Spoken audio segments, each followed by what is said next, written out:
Hey, that's pretty good.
What is it?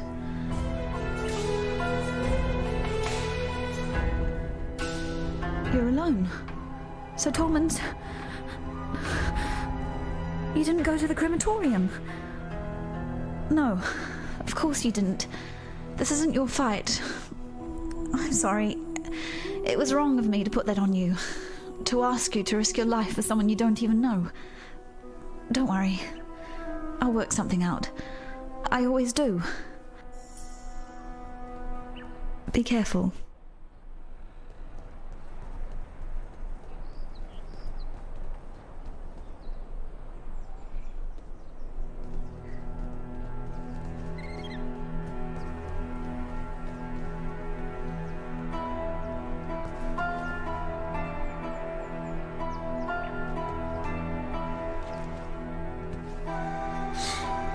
Keep your distance, Exile.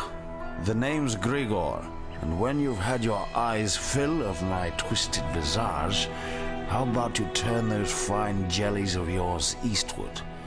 Yes, you've brought Clarissa home to us, and once again I see she pesters me with pity.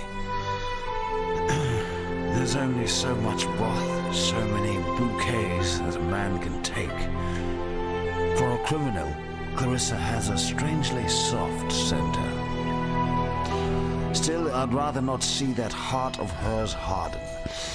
See if you can find that lost boy mate of hers.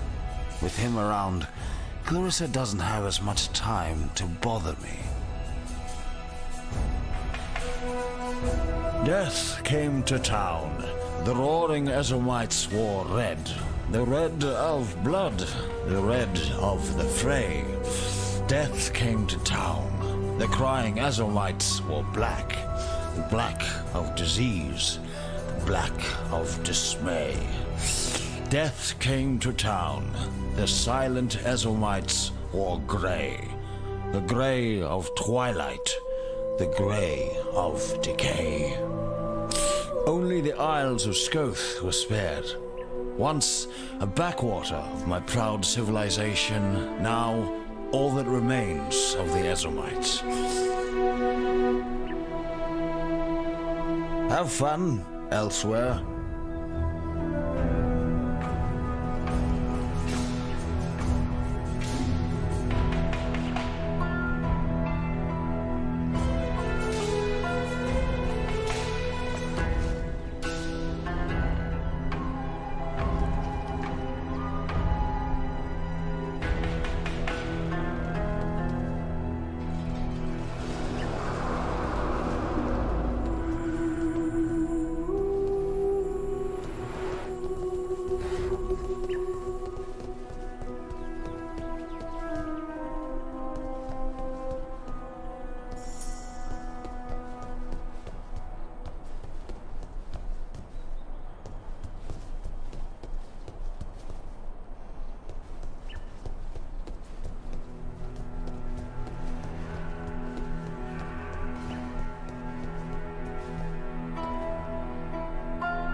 Yes? Good travels, friend. Our paths meet in the shell of a long dead snail. An empire slow to see where its path was taking it. Built on the husk of another and destined to be buried time and time again. This city will see great things yet, Exile. But not in your lifetime.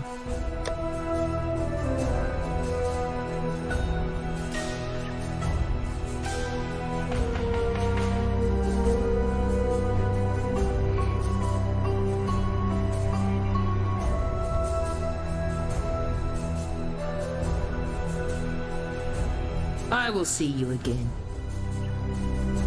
Now you're a familiar face. A face that cost me a good deal of coin back in the arenas of Theopolis. Took you for a privileged pretty boy with a death wish. Bet all that against you. Turns out you're as dandy with the blade as you were with your wardrobe. Well, at least you've brought Clarissa back to us. I'll take that as half payment for what I figure you owe me.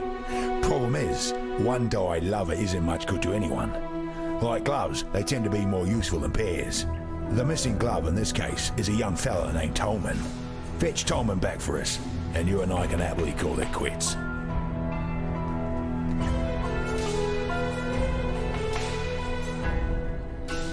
The slums are east of here. Used to house the unwashed of the Empire a couple centuries back. Now it's home to the walking ulcers and sores of this poor city.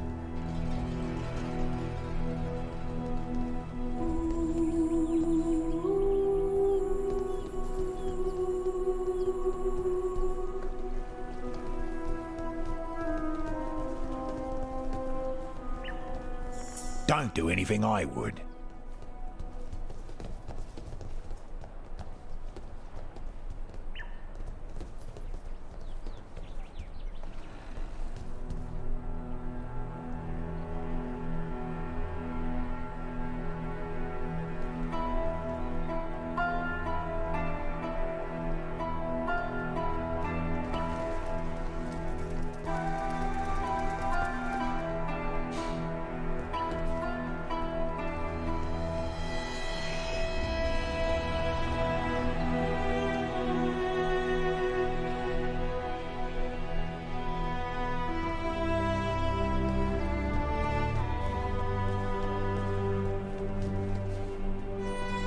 Matamor Patur thanks you, Exile, for returning our Clarissa to us. She is the gentle heart of this place, a spirit still capable of love in this wasteland of hatred. Yet that gentle heart remains in jeopardy. Tolman isn't deserving of Clarissa, but she'll not smile until he's by her side. Dominus and his Ebony Legion arrived some time ago. Now the blackguards scour Sarn like hungry maggots on a carcass. What are they looking for? Only that which is best left unfound.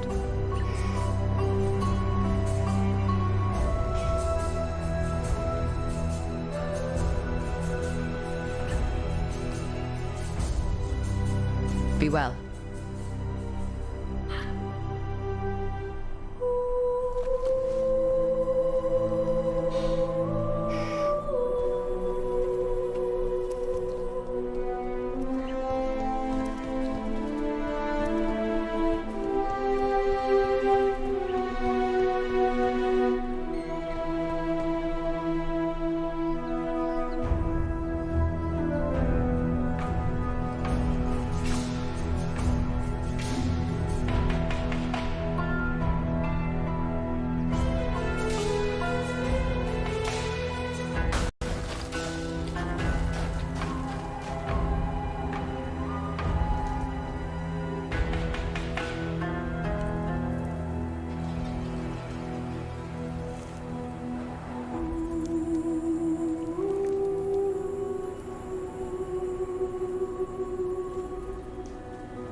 with me.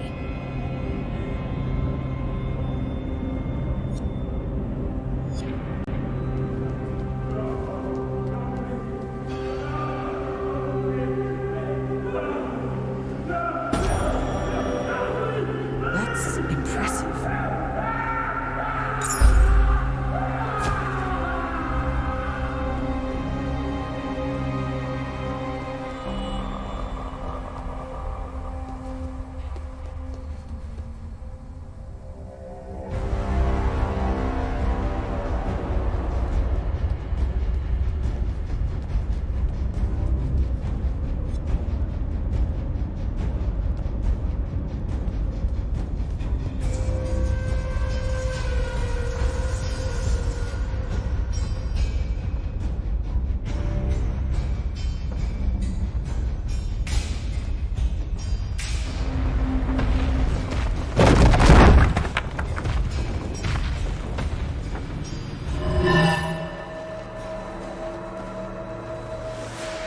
Why won't you let me leave?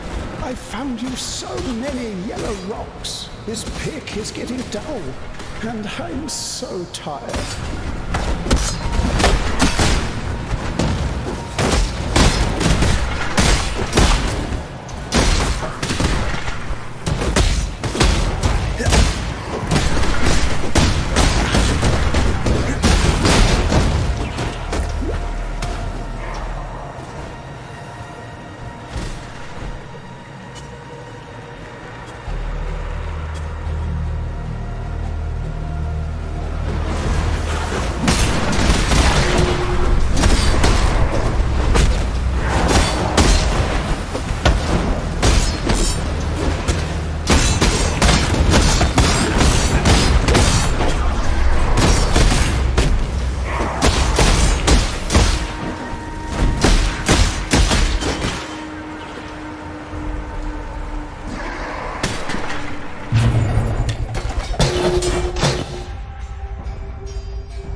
There was more to that memory, I'm sure of it. We must keep looking. Yes, yes, of course.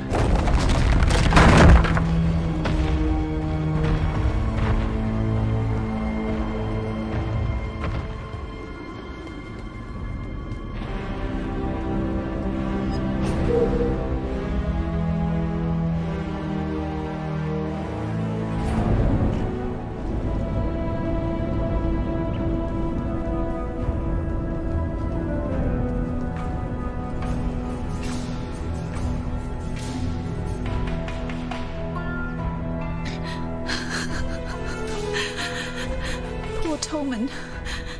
I made this bracelet for him when he first arrived here. Idiot said he'd never take it off. I called him a liar. He didn't, though. Not once. I need to give you something. I asked a lot of you out there in the slums. More than I should have. You tried. And that's all we exiles can ever hope to do.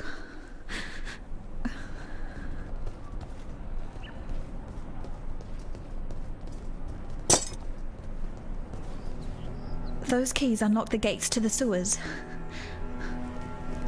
Tolman found them.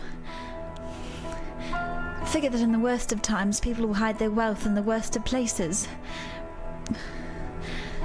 We were never game to test his theory. Not with the Undying down there.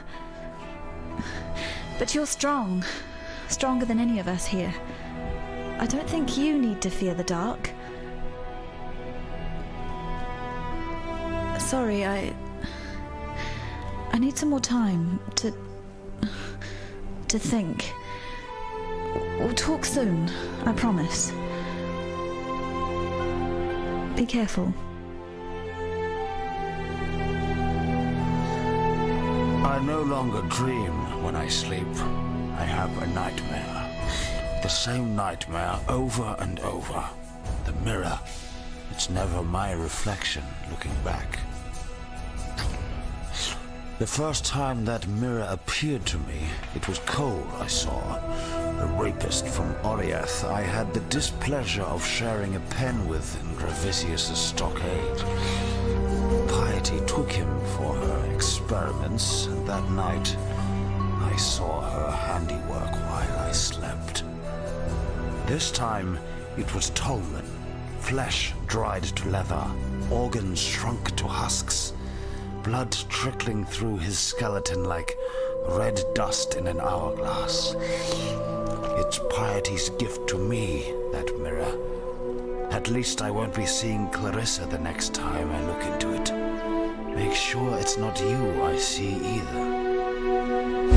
I walked halfway across this forsaken continent because of an ode. Of jewels and eternity, it's called. For twinkled promises of jewels and eternity, the Gemling Queen gave her heart and body to the King of Shades for one more day in the sun. The last day in the sun. That's but a portion of the full epic. The Gemling Queen lived, and she's the enigma behind the fall of the Ezomites and the Eternals both. Look to the Solaris Temple to the northeast. Find the Gemling Queen's remains before Piety does, and destroy them. Have fun elsewhere.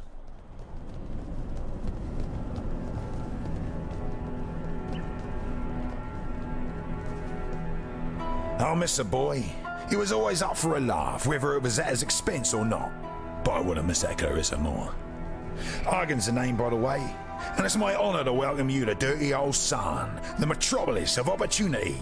The opportunity to make something of yourself, or the opportunity to have a very messy death. Victaria was a poet what ended up leading a rebellion, right under the nose of Emperor Chittis. But here's what really interests me. Our wordsmith was quite a talented larcenist as well. Pulled off the heist of the century, in the name of the people, of course. 3 finely crafted platinum busts, commissioned by Chittis for his favourite trio of generals. Victorio and his coppers hold up in the sewers. Now that you have Clarissa's keys, perhaps you'd be inclined to search out those heroic busts for me. I'm sure I can make it well worth your while. I was Clarissa's guardian angel back in Oriath. Put food on the table in return for a bit of light work. I try to keep her out of trouble as best I can here, but Sarn's full of secrets, and Clarissa's full of curiosity. She's just so ample, is our Marimore. In my mind, you'll find no saucier specimen of womanhood. It's the tattoos and that fancy talk she does. Intoxicating. She's a cool one, though.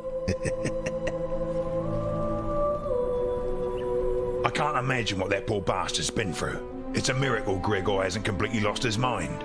Granted, he's lost one or two pieces along the way, but there's still plenty that's worth listening to.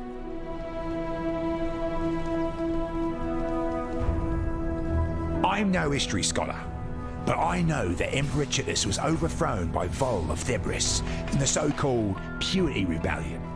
But Vol had the shortest reign of any internal emperor. The cataclysm sort of that. Don't do anything I would. Tolman's dead then. Another victim of Piety's cruelty. Perhaps he escaped lightly. Look upon Grigor to see what life entails under Piety's influence. Let me offer you something. In recognition of all that you have done for us. We shall mourn Tolman's death as we shall treasure Clarissa's life.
General Gravicius demands absolute obedience from his blackguards, meaning he's surrounded himself with cowards and lackwits, unable to lift a finger without orders.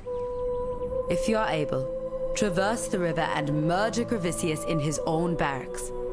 He'll be ripping the very mind from the skulls of our enemies. Clarissa will weep for Tolman. She must. The cloud is darkest before the rain. Hagen is a man of many claims, and those claims seldom dance harmoniously together. A lie is a death sentence in Namakanui, so I was raised a daughter of truth. Hagen is a son of self-interest. He's no warrior, nor spirit singer. He's a Korangi. I don't know the right word in Oriathan, but in Karui it means he who wins wars with false promises.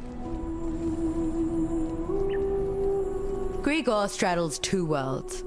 One foot planted on this soil, one in the dirt of spirit and shadow. When you speak with him, be sure to know from which world his words arise.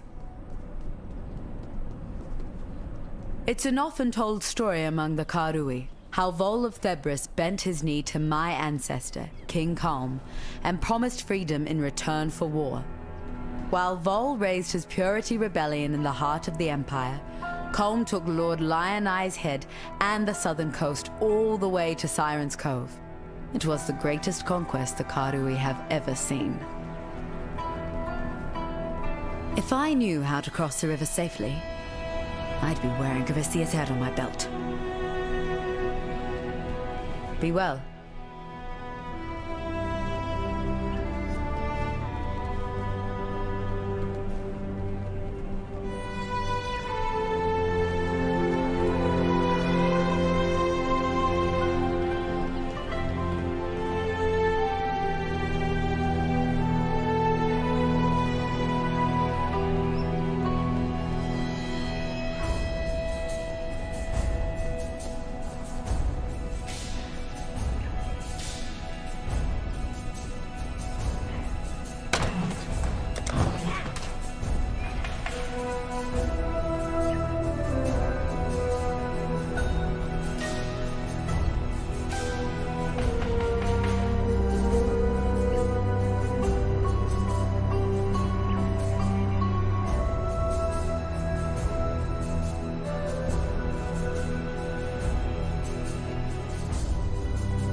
It's all right, Exile.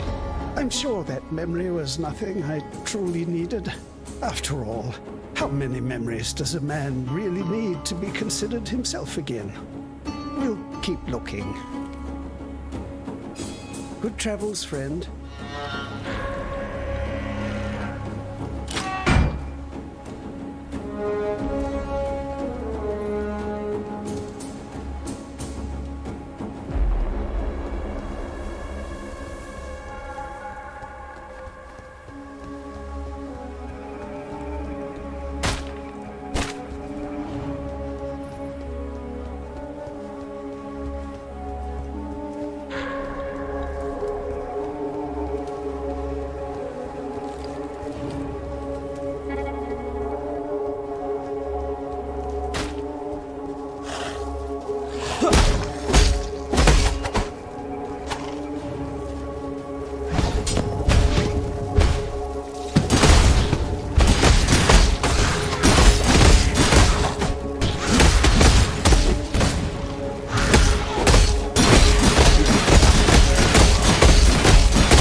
Monkey King has built his throne on your back. A throne of gold and gem, polished with blood and tear. Throw off the Monkey King and his shining privy before your back is broken.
Welcome.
I write this now in hope that someone will remain.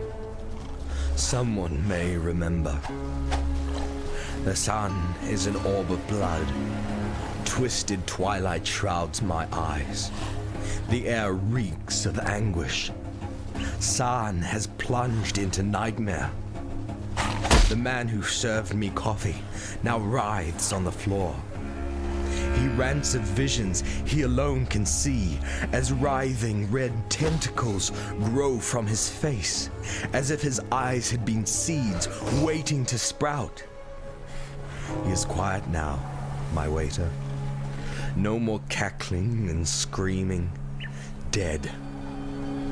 Of my fellow patrons, only 2 live. The others have fallen. Their blood is everywhere. The survivors, gemlings both, their skin shrivels and grays to the hue of necrosis. Their gems flare with unholy luster, their eyes black as hatred. A gemling ghoul, it twisted off a corpse's head, gnaws at skull-like dog. My head now, visions clawing at me. Thinking burns. I see horror. Envy the mute corpses at my feet. Words flay me, flee me. All is madness.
cockroach. Strange. Inundated with cockroaches I am. Black ones, 4 limbs, nasty, spiky things. Are you spiky? If so, my ribbons will pluck your spines. Malachi liked spines. Liked my spine. Pretty spine. Bejeweled and bountiful. Enough to make an empire weep. Do you weep, not a cockroach? I do. Tears are infinite. Why, on this very day I found a new reason to cry. The ribbons are order. Clean and polish. Serve and protect. When those cockroaches crawled in, swarmed through the cracks, the ribbon spool is taken. Stolen. The black ones want them, my ribbons. Want to wrap the city in black ribbons. Find the spool, not a cockroach.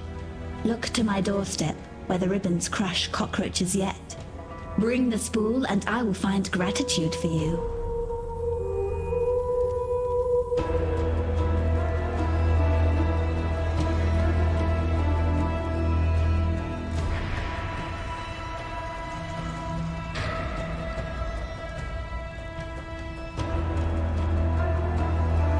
You may go.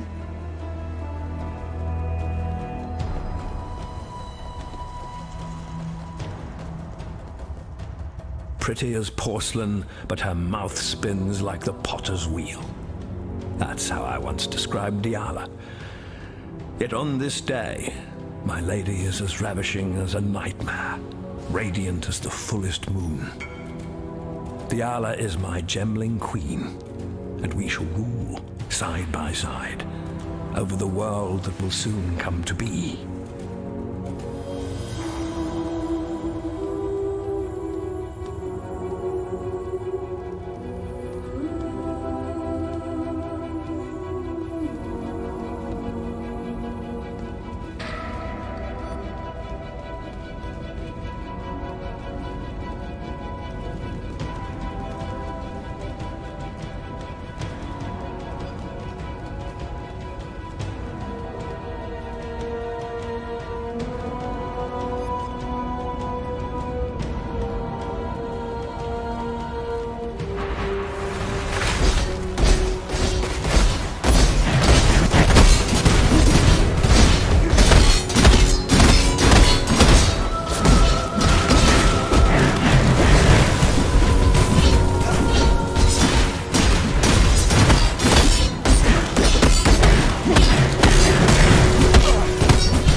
I awoke.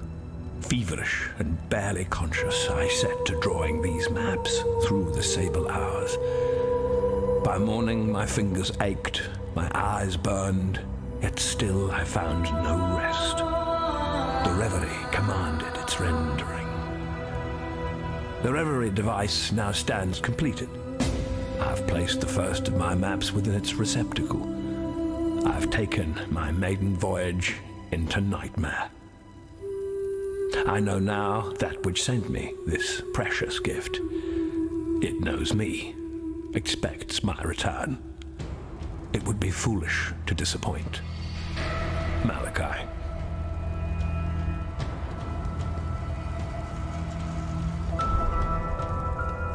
Tear down the walls that imprison the mind.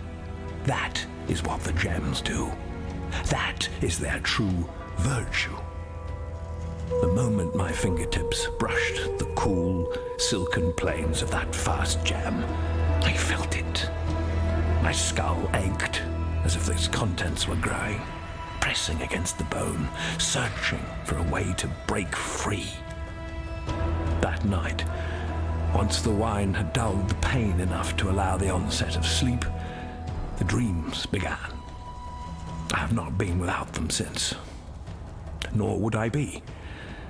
Every spark of thaumaturgy that I wield, every device that I forge, every creature that I transfigure, I owe to these lessons cloaked in nightmare. From whence do these precepts hail? Certainly not the mundane grey between my ears. I possess only one reference that bears faith, translated with unquestionable clarity by that idiot savant, Isius Perandus, the beast. Duriani of the vow knew the truth. Soon now, so shall I. Malachi.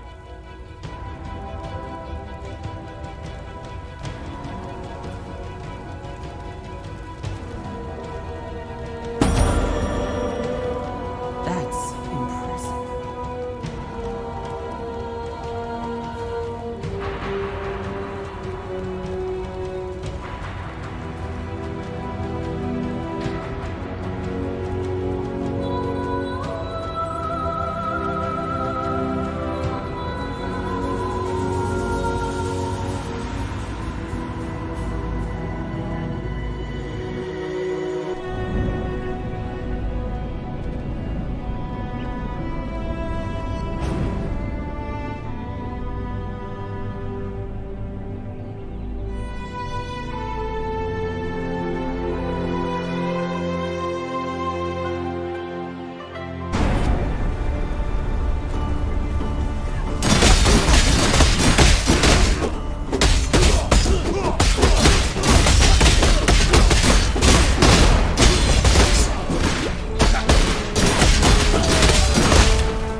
The Monkey King names you slave.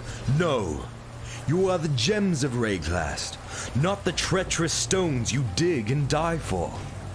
It is time to bend the Monkey King's ear. Tell him your true name. Now there's a familiar thing. Will you look at that? The decanter spiritus. As exquisite today as when I found it all those years ago. You may fault the man, but you can't fault his craftsmanship.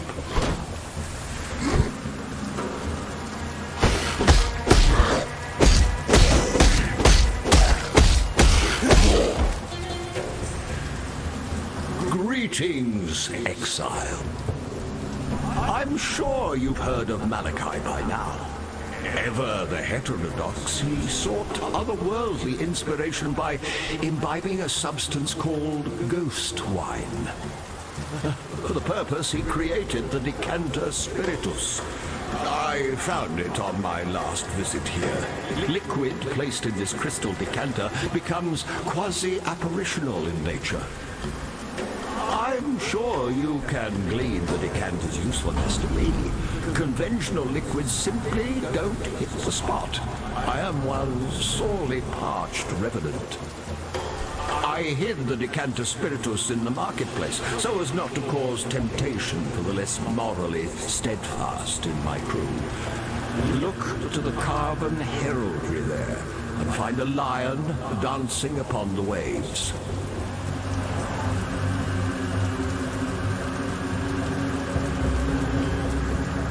Emperor Chitus was stabbed in the posterior by his own Lord Mayor on the eve of the Purity Rebellion.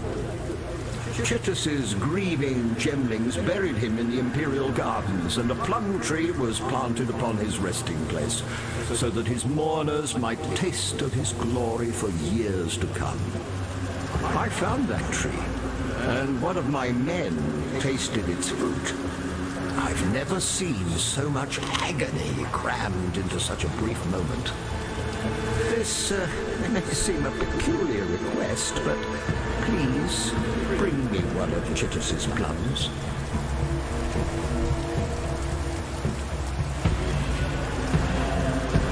This current form comes with rather frustrating restrictions. It's a small improvement on my last incarnation, but I'm a man who used to poke his sticky beak into the furthest corners of the world. Now I can barely cross the road. It was no mean feat getting here from Siren's Cove, I can tell you. So here's the truth of it. I intend to sup upon mine own death. Oh, fear not. The All-Flame will resurrect me, and with luck, will restore my full freedom. But for that to happen, I must die. And in such a manner as to excite the All-Flame to utmost ferocity. I am convinced that only the fruit of Chitus can provide the demise of sufficient tragedy. Life is full of painful choices, is it not?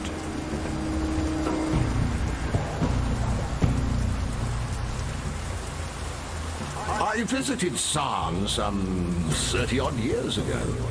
Those ghasts, the Undying, you call them, scurried up from the sewers near the river and slaughtered all but a few of my most stalwart lads. Oh, they're a foul parody of humanity, those Undying. Nothing in common with a fine, upstanding revenant like myself.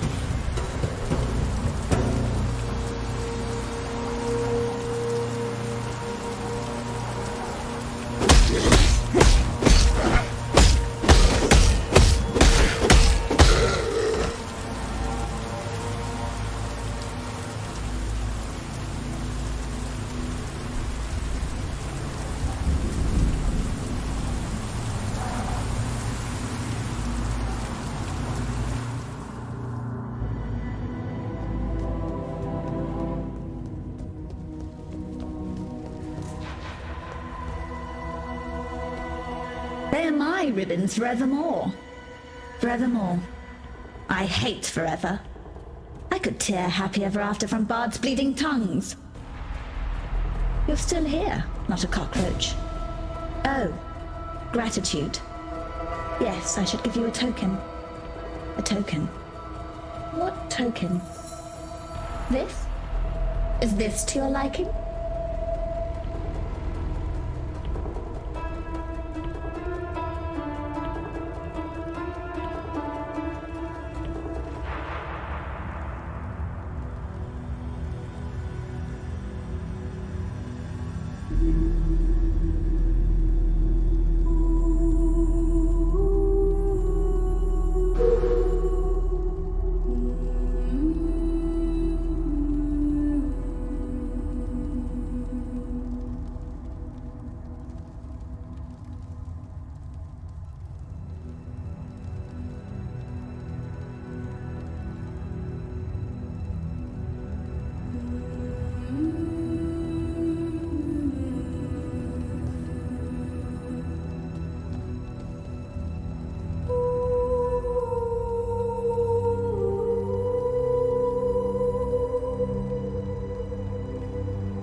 Cockroaches will come again.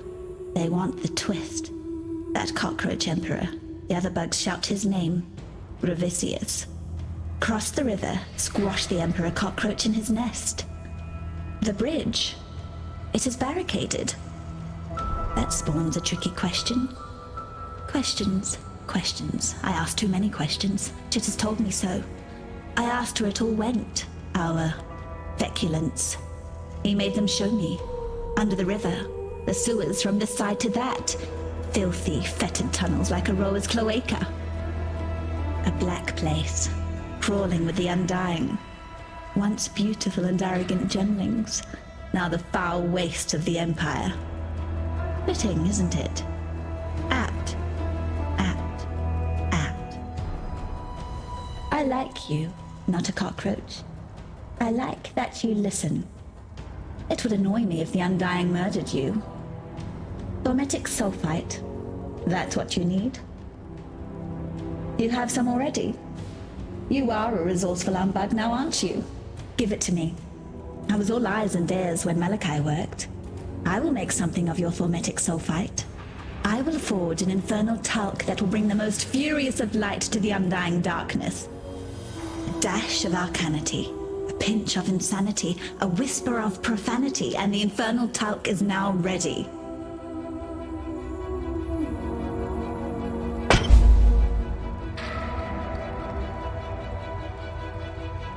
It's the most explosive of powders. A sprinkle, the gentlest of dustings of infernal talc will provoke gems to a molten rage. For the undying, the very sun will rise within their flesh. They will burn for their sins, not a cockroach. They will burn. I loved Malachi. He gave me gems, divine jewels for his gemling queen, for his dead queen. But I didn't want me dead. Malachi begged. For him, for the Empire. I chose me. Selfish me. The Empire died, and I live. I live, and live, and live, and live. I was the Emperor's favorite for a time, but Chittis had many favorites. He filled the scepter of God with favorites. Every now and then, he cleared away the clutter. Those who pleased him, they were given to his lords and generals. Those who did not were given to his thaumaturgists. I talked too much, asked too many difficult questions. I was gifted to Malachi, my dear, troubled Malachi. Goodbye, not a cockroach.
There'll be time for that soon enough.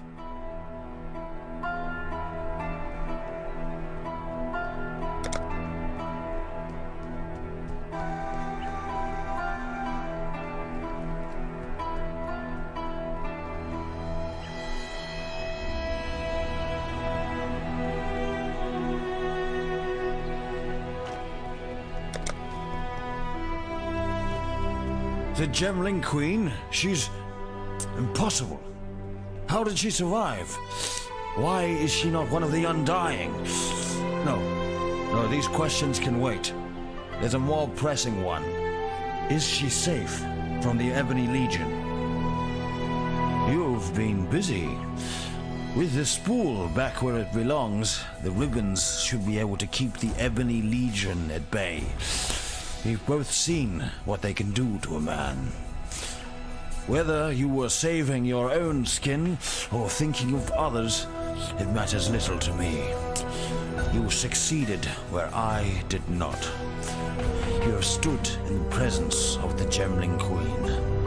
I can only hope to meet her in my nightmares.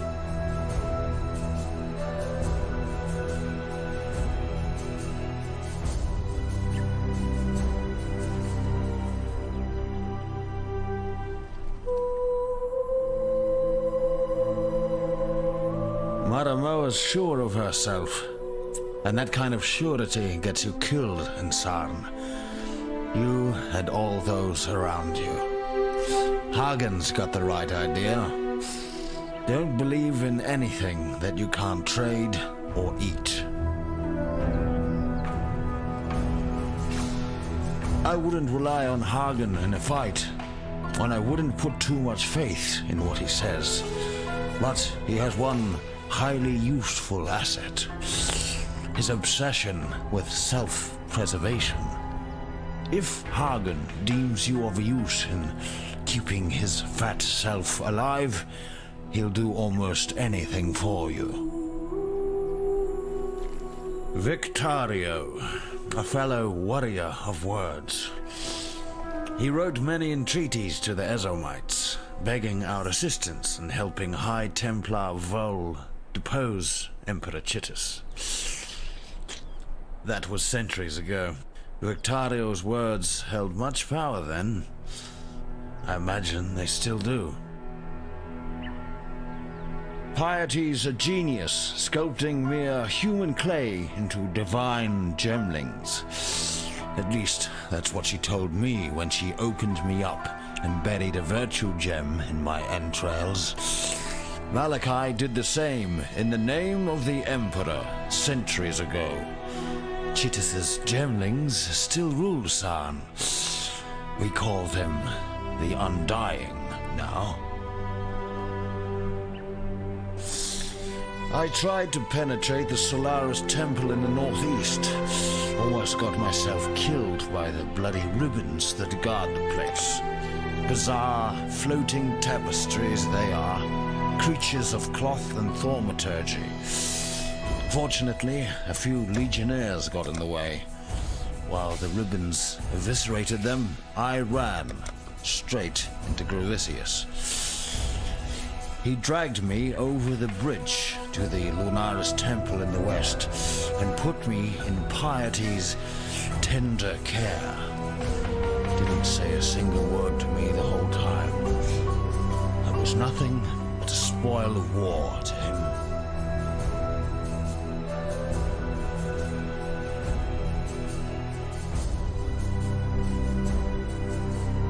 Now you must leave me. Hello. Maramoa. I've heard that the Karui have this philosophy. Makanui, the way of the warrior. I don't think you could get any more Makanui than her. She took it upon herself to look after me before Tolman arrived. Saved my skin more than once. I'm fine with that. Beats being on her bad side.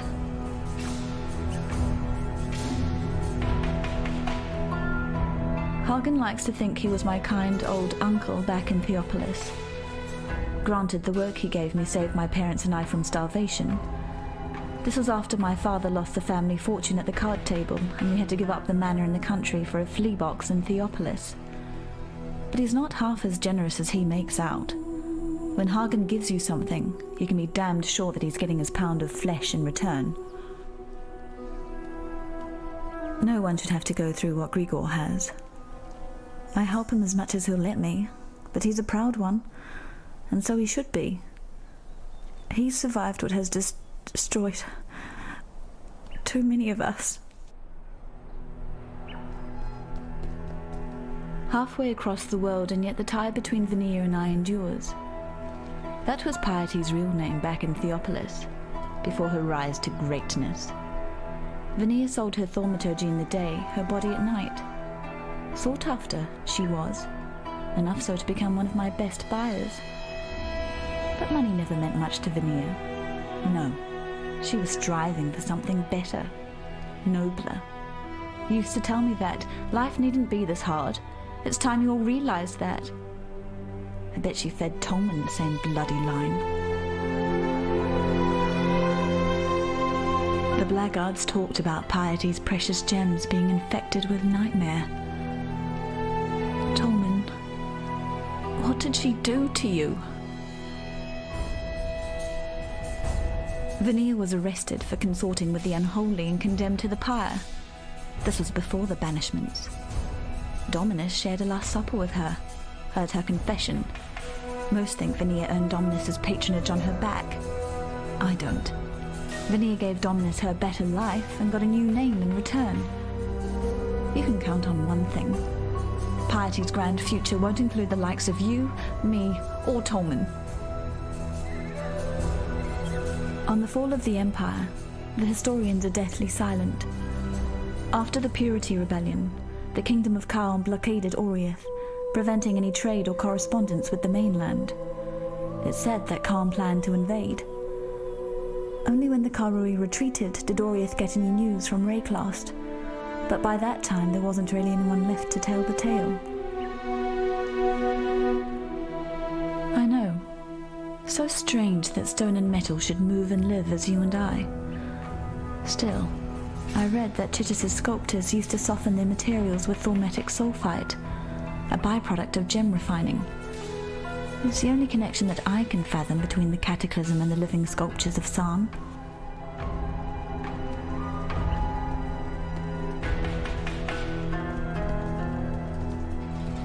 Titus thought that the gemling was the pinnacle of human progress. These glorious gems have brought us within spitting distance of godhood, he once said. The High Templar at the time, Vol of Febris, thought they were a perversion. He wanted the Empire made pure, cleansed of the stain of thaumaturgy. You look at San and tell me which one you think was right. And while you're out there, look out for monkeys. No, not those bloody monkeys from Frisia. These ones are painted on the walls. I think you'll find them enlightening. See you.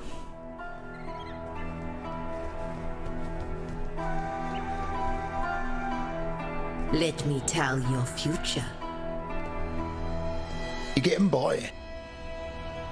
Stay out of the shadows. They bite.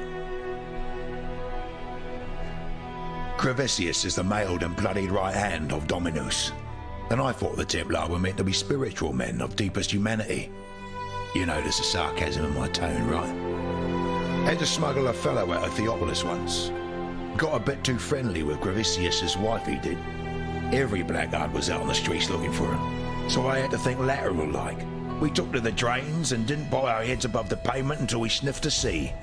A grubby bloody job it was, but worth it for the coin he paid. You want a piece of Gravesius? Sometimes the only way up is down. Good luck to you. Yes. Citizens of the San that was. The Undying have been around for hundreds of years. Left to their own devices, they'll likely survive for hundreds more. Still, they're not immune to mortality's touch. They can be killed, with some difficulty.